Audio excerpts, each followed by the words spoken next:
আমি বলতে সাগর আমি কেমো দিতে পারবো না বলে কি আমি বললাম আমি কেমো দিলে ওর বাঁচবো না আমি মরে নিয়ে যাই ক্যান্সার হতো মানে বাঁচেই না আমি আর কষ্ট করে কেমো দিব এখন আপনি কেমন আছেন? এখন খাইতে পারি ঘুমাইতে পারি শরীরে প্রচুর এনার্জি আসছে আলহামদুলিল্লাহ। আমি হাঁটতে পারতাম না মানে আমার বাসাটা দুতরে ছিল আমি এক সিঁড়ি উঠে ছাদও যেতে পারতাম না এক সিঁড়ি নিচেও যেতে পারতাম না তো সেই অবস্থা থেকে দেওয়া আলহামদুলিল্লাহ তো আপনাকে মুক্তি দিয়েছে। কাছে একটা বাজার আছে এবং প্রতিদিন দেয় আমার ডায়াবেটিস আছে ঢাকার জন্য যাই একটু টাটকা শাকসবজি নিয়ে আসি হ্যাঁ, একটু হাসতে আসি মানে আল্লাহর রহমতে আপনি একসময় পুরা বিছানায় পড়া ছিলেন।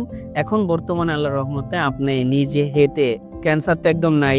শারীরিকভাবে অনেক যেটা কোন- বলছিলেন কোন- শক্তি আছে আলহামদুলিল্লাহ। আছে। এখন নিজের যে হেঁটে পাশের বাজার থেকে গিয়ে বাজার করতে পারেন। আসসালামু আলাইকুম ওয়া রাহমাতুল্লাহি ওয়া বারাকাতুহু। আমি ডক্টর মোহাম্মদ আসলাম। বর্তমানে বিশ্বনন্দিত ক্যান্সার চিকিৎসা কেন্দ্র গণস্বাস্থ্য হোমিওতে এজ এ ক্যান্সার চিকিৎসক হিসেবে নিয়োজিত আছি। আল্লাহর রহমতে আমরা আজকে সরাসরি একটা রোগীর কাছে চলে যাব যিনি কিনা ব্রেস্ট ক্যান্সারে আক্রান্ত হয়ে আমাদের এখানে চিকিৎসা আসছিলেন এবং আল্লাহর রহমতে আমাদের এখান থেকে চিকিৎসা করে বর্তমানে উনি সম্পূর্ণরূপে সুস্থ আছেন। চলুন আমরা শুনে আসি ওনার মুখ থেকে কিভাবে উনি আক্রান্ত হয়, কিভাবে চিকিৎসা করেন এবং বর্তমান কি অবস্থাতে আছেন। আসসালামু আলাইকুম। ওয়ালাইকুম আসসালাম আন্টি কেমন আছেন আপনি? আলহামদুলিল্লাহ আল্লাহ ভালো রাখছে। আল্লাহ ভালো আছে আপনার নাম জানি কি? আমার নাম মুসাম্মদ শিরিন আক্তার মুসাম্মদ শিরিন আক্তার। আপনার বাবার নাম কি? আব্দুর রশিদ মন্ডল আপনার মায়ের নাম? জয়গুন বেগম জয়গুন বেগম। আপনি বর্তমানে থাকেন কোথায়? গাজীপুর গাজীপুর। গাজীপুর কোথায় এটা? এটা ডুয়েট গাজীপুর ডুয়েট ইউনিভার্সিটির সাথে মানে ডুয়েট গাজীপুর। হ্যাঁ। কি নামে আপনাকে খোঁজ করলে পাওয়া যাবে? তো আমার ছেলে লিখে হ্যাঁ যে সাগর সাগর ইস্তিয়াক সাগর ইস্তিয়াক সাগর মানে ডুয়েট গাজীপুরে গিয়ে যদি আমরা ইস্তিয়াক সাগর ভাইয়ের নাম ধরে বলি তাহলে আমরা সরাসরি আপনাকে পাবো। পাবো তো আপনি সর্বপ্রথম আমাদের এখানে মানে আপনি এই যে একটা সমস্যা ছিল, কি জানি সমস্যা ছিল আপনার? ব্রেস্ট ক্যান্সার ছিল। প্রথমে টিউমার ছিল প্রথমে টিউমার ছিল, পরে সেটা ক্যান্সারের রূপ নিয়েছে। এটা কতদিন আগে? টিউমারটা প্রায় 13-14 বছর 24 সালে আইসা ডিসেম্বরের দিকে দিকে। সম্ভবত আপনার এটা আবার যখন টেস্ট করলেন হিস্টোপ্যাথোলজিক্যাল টেস্ট আমরা করছি, সেটাতে দেখা গেল যে এটা অলরেডি ক্যান্সার ধরা পড়েছে। হ্যাঁ। আচ্ছা, তো ক্যান্সার হওয়ার পর আপনি কি অবস্থা ছিল, কি কি চিকিৎসা নিয়েছেন? আমি অনেক জায়গায় গেছি তারপরে দেখি অনেক টাকা খরচ লাগে পরে মহাখালীতে গেলাম ওখানে কথাবার্তা বলে চিকিৎসা শুরু করলাম ওখানেও টাকা লাগছে অনেক টাকা ছাড়া হয় নাই তারপর চিকিৎসা চললো 5টা কেমো দিলাম 4টে দিছি আমি মোটামুটি নিতে পারছি আচ্ছা, কিন্তু 5টার সময় আমি আর নিতে পারতেছিলাম কি সমস্যা হয়েছিল?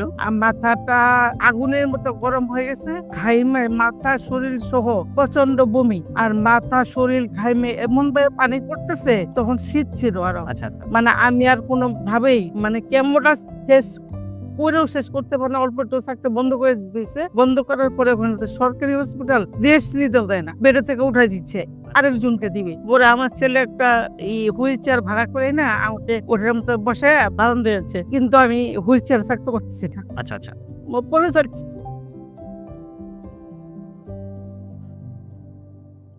পরে আমার ছেলে মানে আমাকে ধরবে নাকি একটা গাড়ি ঠিক করবে নাকি মেনতে পারছেন না ভাবে কেন করছে সিচুয়েশন বলে পরে আরেকজন হেল্প নিয়ে একটা সিএনজি একদম গাজীপুর আমার বাসা পর্যন্ত মানে 70 টাকা ভাড়া চাইছে কালি আমাকে চলে দিন তলাতে নামায় সিএনজিতে উড়াইছে আর সারা সিএনজি মনে আমি কোথাইছে মানে আপনি কিছু বলতেই পারবেন না। আচ্ছা, আচ্ছা, পরে বাসায় এলার পরে অনেকক্ষণ পরে আস্তে আস্তে আস্তে আস্তে একটু হয়েছে কিন্তু আমি কিছুই খাইতে পারতাম না আচ্ছা, মুখে ঘা মারিয়ে দিয়ে জিব্বা এত পরিমাণে ঘা আপনি এমনি পানি খেলেও খাইতে পারবেন না আচ্ছা, আচ্ছা, এমন অবস্থা হয়ে গেছিল। তারপর বমি হুম। মানে আপনি যাও শুধু ভাত খাবেন তাও বমি হলে কি পাবো খাওয়া যাবে না। হ্যাঁ, বমি প্রচন্ড বমি আমি শুধু সারাদিন দিন শুয়ে থাকি কিছুই খাইতে পারি না আস্তে আস্তে শুকাইয়া মানে এমন হয়েছে আমি বাথরুমে যেতে পারি না। আচ্ছা, আচ্ছা, ওরা আমাকে এমন থাকতে থাকতে পরে আমি বললাম যে যখন 6 নম্বর কেমন টাইম আসতেছে আমি বলতে সাগর আমি কেমো দিতে পারবো না বলে কি আমি বললাম আমি কেমো দিলে ওর বাঁচবো না আমি মরে নিয়ে যাই ক্যান্সার হতো মানে বাঁচেই না আমি আর কষ্ট করে কেমো দিব না বলে আমার ছেলে বলছে তাহলে তোমার কিভাবে চিকিৎসা করে ও শুক্রবার দিন নামাজ পড়ে এসে খায়া মোবাইলটা দেখতেছে দেখতে দেখতে আপনাদের অ্যাডটা আসতেছে এটা অনেক ভালো করে দেখছে আমার মাইসে বলছে মা একটা কথা আমি তুমি কি ভিডিওটা দেখবা আমি কি ভিডিও কোন দেখো পরে আমি দেখছি আমি দেখে দৌড়ো ঘুমে কামনা ঘুমে খাইলে ভালো হয় না বোধ ঘুমে কামনা আল্লাহর উপরে বিশ্বাস করে চলো আমরা একটু যাই ঠিক আসি আচ্ছা, ওষুধ খাইতে হয় না। হুম। আগে আমরা দেখে আসি। এটা কত মাস আগে? আজ থেকে 7 মাস। আজ থেকে 7 মাস আগে হবে। আপনার লাইন চলতেছে। জি, জি। পরে আমার আম্মা, আমার ছেলের বউ, আমি, আমার ছেলে একটা প্রাইভেট কার নিয়ে আপনাদের এখানে আসছি। আচ্ছা, আইসা পরে সবকিছু জানছি, আপনার সাথে কথা বলছি, আরো সবাইকে জিজ্ঞেস করছি, মানে অনেকক্ষণ জানছি, দেখছি, পরে দেখা পরে চলে গেছি। ওষুধ সেদিন নেই। আচ্ছা। পরে আমার ছেলে কয় চলো বাসায় যাই, কথা বইলা পরে কি করি বাসায় যাই। পরে কি হবে না হবে সেটা আমরা বাসায় গিয়ে কথা বলে নিব। নেই। তো ওষুধ খাওয়ার পর আমরা যেটা আপনাদেরকে বলি যে 4 মাস পর আমরা পরীক্ষা করব। হ্যাঁ, পরীক্ষা করলে হয়তো বা আলহামদুলিল্লাহ আল্লাহ চাইতো নেগেটিভ আসবে। আপ থেকে আমরা কত মাস পরে পরীক্ষা দিয়েছিলাম? 4 মাস পরে 4 মাস পর আমরা পরীক্ষা দিছি।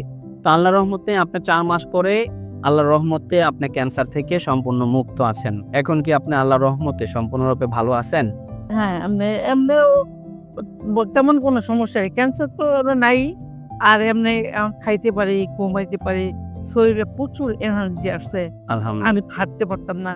মানে আমার বাসাটা দোতলায় ছিল। আমি এক সিঁড়ি উঠে ছাদেও যেতে পারতাম না, এক সিঁড়ি নিচেও যেতে পারতাম না। তো সেই অবস্থা থেকে দেওয়া আলহামদুলিল্লাহ তো আপনাকে মুক্তি দিয়েছে। কাছে একটা বাজার আছে, এটা আমি প্রতিদিন যাই। আমার ডায়াবেটিস আছে, ঢাকার জন্য যাই। একটু টাটকা শাকসবজি নিয়ে আসি, হ্যাঁ। একটু হাইস্টা আসি। মানে আল্লাহর রহমতে আপনি একসময় পুরা বিছানায় পড়া ছিলেন। এখন বর্তমানে আল্লাহর রহমতে আপনি নিজে হেঁটে ক্যান্সার তো একদম নাই। শারীরিকভাবে অনেক যেটা দুর্বল ছিলেন, শক্তি আছে আলহামদুলিল্লাহ। এখন নিজের যে হেঁটে পাশের বাজার থেকে গিয়ে বাজার করতে পারেন।